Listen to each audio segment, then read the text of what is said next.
পাঁচ ওয়াক্ত নামাজ পড়েন, ছয়মের রোজা রাখেন, অথচ মারে ফালা দিয়েছেন বইনের বাইত, গরবলা জায়গা নাই, বাইত আপনার গড় তুলবেন, অত তিনটা ফোলা চারটা ফোলা করে মার জায়গা হয় না, জায়গা হয় গিয়া বইনের বাইত, মারে বইনের বাইতে ফাটাই দে, আবার 6 মাস রোজা করেন।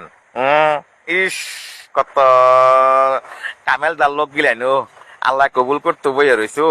হ্যাঁ, বাপ মার মনের মধ্যে কষ্ট দিয়া আপনি গিয়া হুজুরি পিছে নমাজ পড়বেন, বাপ মারে খোরাই দিবেন 200 টাকা 100 টাকা, এক পা চাইল দিবেন, আবার আপনি গিয়া হুজুরি পিছে খারুইয়া আকামত দিয়া নামাজ পড়বেন। ইস, আমার মুসলি কিনা কিনা মসজিদের মধ্যে বইয়া বইয়া দিয়ে একজনে কি ফাঁকনা কথা কয়, বাপ মার খবর নাই, মারে সেবা করে না, আবার মসজিদের মধ্যে বইয়া বইয়া কি ফাঁকনা আলাপ করে।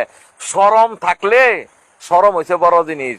তো কত হলো যে সব বেড়ারা বউ কথা হুন্যা বাপ মারে আলাদা করে রাখছেন। আপনার একটা কথা কয়ে দেই, বউর কথা হুন্যা বিচার করেন না। কি করছি বুঝছেন, অনেক বর্তমানে 98 ভাগ লোক ওই বউর কথা শুনে, বউ যেমনে চালায় এমনি চলে।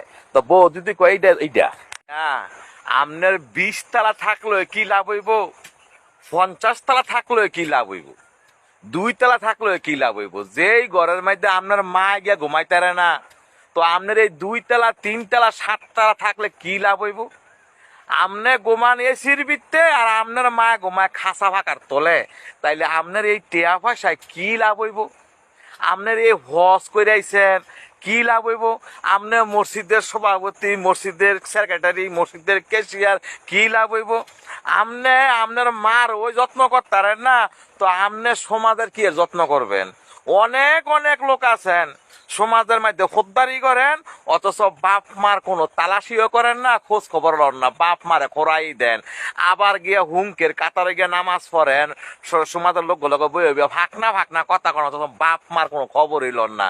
আপনারা কয় নম্বর মুসলি, আপনারা কয় নম্বর মুসলি। ইমনে অসংখ্য লোক আছেন, কি করছি বুঝছেন না, নিজের চোখকে সামনে হয়ে দেই গ্রামের মানুষ আমি কোনো ফারাকের লোক। অনেক লোক হয়ে দেই বাপ মারে এক ফা করে চাইল দেয়, আজের চাইল দেয়, হ্যাঁ 200 টাকা দেয়, 100 টাকা দেয়। তো সেই সব লোকেরা আবার কিন্তু মসজিদে গিয়ে ফোদ্দারি করে। হ্যাঁ, এইটা কি কইতাম বুঝলা। তো কত হইলো যে মাফ করে মালিক কইছে আল্লাহ। তবে কত হইলো কেউ যদি বাপ মার মনো যদি দাগ দিয়া যদি যায় মসজিদের মাঝে নামাজ পড়তে বুঝলা, এই নামাজ কতটুকু কবুল করবো আল্লাহ একমাত্র স্বয়ং আল্লাহ ভালো জানে।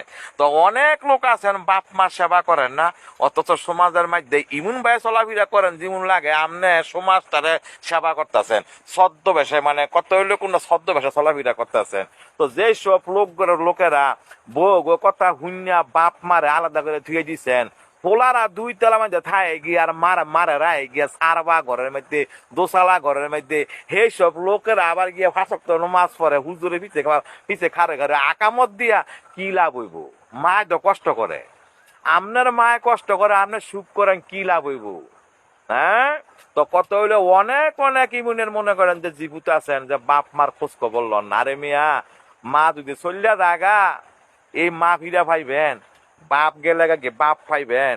অনেক লোকে কয়, অনেক লোক আছে না, আরে মা কি, মা তো মা ওই শাশি কন, খালা কন, ফুফু কন, এটা কি, এটা কিচ্ছু না। মার মতো আপন কেউ আছে। তো অনেক লোক আছেন ইমুনের বাপ মার সেবা না কইরা মনে করেন যে সমাজের সেবা করেন, কি লাভ হইব। সমাজের মধ্যে গিয়া কার কি অসুবিধা কি না অসুবিধা এগুলো সব খোঁজ খবর লইয়া 500, 1000, 1500 টাকা দেন, মানে সমাজের লাগিয়া বালা হইতে। অথচ বাপ মা যে কষ্ট করে হুইয়া কাশের জ্বালা ঘুমাইতারেন না, একটা কাশের বরিয়া নিয়ে দিতারেন না, অথচ সমাজে গিয়ে সেবা করেন। কত আপনারা কত দয়ালদার, কত সমাজদার লোক। তো কত হইলো যে সব মনে করেন যে মানুষের দেয়ানের লেগে ইচ্ছা করবেন, তো কতটুকু আল্লাহ কবুল করে একমাত্র আল্লাহ পাকি ভালো জানে। তো যারা এখনো বউর কথা হুইন্না বাপ মারে আলাদা করে রাখছেন, বউর কথা হুইন্না মারে সারবা ঘরও রাখছেন, বউর কথা হুইন্না মারে বোনের বাচ্চা রাখছেন, এই সব লোক গড়ে একটা কথা কয়ে দেই, যত রোজা করেন নাকি এর লেগে, নামাজি করেন নাকি এর লেগে, ছয়মের রোজা হতো করে, ছয়মের রোজা বলে করে, অথচ মা খাই গিয়া বোনের বাইত পোলা ঘর জাগা হয় না, আঙ্গ ঘর মানুষ বেশি, মারে বোনের বাড়িতে ভাড়াইতে। ইমুনের সন্তান তো আছে সমাজের মধ্যে, নিজের চোখকে সামনে দেখতাছি। কি কইছি কথা বুঝছেন না? ইমন ঘটনা আছে, ভূতের বউ শরীরে ডেকাটা ফালাইও দিছে, ইমন ঘটনা আছে। তো কত হইলো কোনটা, এই সব লোকের আমরা গিয়ে আবার মসজিদের সামনে কাতরে বই নামাজ পড়ি। তো কত হইলো আল্লাহ সবাইরে মাফ করে দেখ। যে সব বেড়ারা বউ কথা হুন্যা ফোদ্দারি করেন, মাপদুরি করেন, আপনার ঘরে একটা কথা কইতে মায়ের লোকে কথা হুন্যা কোনো সময় বিচার করবেন না। সবাই ভালো থাকবেন।